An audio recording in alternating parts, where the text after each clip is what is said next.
Hey, we're going to take a quick look at the build of my FPV Spitfire.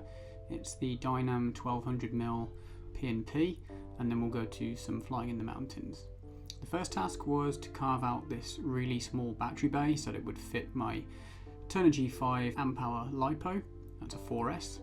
Here you can see the size of the battery, and also I had to wrap some tape around it so I could pull it out of the really small space. I'd have liked to have kept the landing gear, but most of the places I fly are a bit too rough terrain for them. So taking them out was great for saving weight and also creating a space for my VTX and for the Singularity side feed. Once the VTX and the antenna were in place, I laminated over the holes left by the landing gear. That was to hold the electronics in place, but also keep the airflow nice and smooth over the wing. And while we're taking a look at the underside here, I have changed all four of the original P&P servos, which were kind of nasty plastic gear ones, so they're now Turner G metal gear. Originally I only replaced the aileron servos, but then I realised that the ones on the flaps from the original P&P kit were really twitchy because of the 1.3 GHz transmitter, so I also switched them out for Turner G servos too. As this is now a belly lander without its landing gear, I decided to 3D print some linkage covers just to give it some extra protection on the bottom there. I also replaced the two servos inside the plane which are for the rudder and the elevator, again with Turner G metal gear.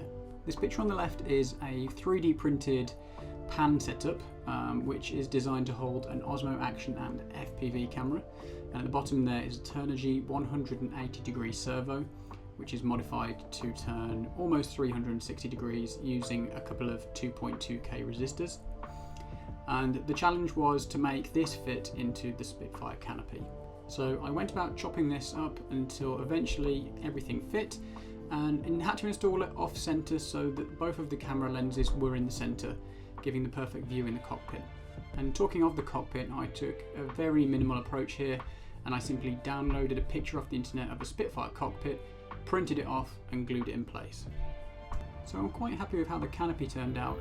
The feeling of being in the cockpit, also combined with the head tracker, really adds for a fun FPV experience.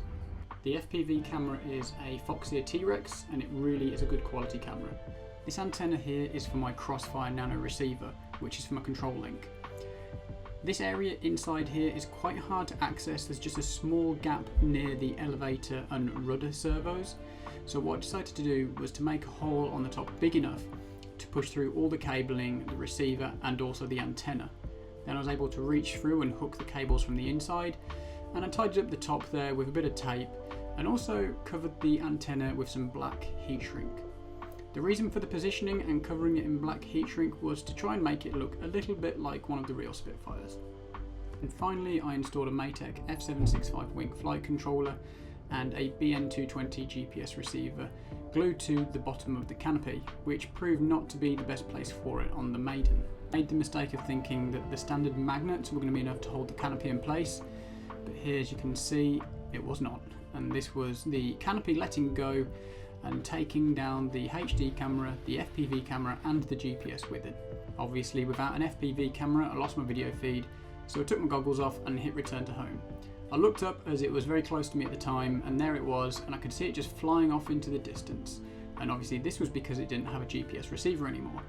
So I flicked it into manual and brought it back line of sight, and luckily no damage was done, and I was able to recover the canopy because that was only about 100 meters from me. After this happened, I put a solution in place so that I could bolt down the canopy. Since then there have been no issues at all. I think that just about covers it for the build. If I've missed anything or you have any questions, please comment below, and there is a full kit list with links in the video description. Enjoy the mountain flight. Thanks for watching.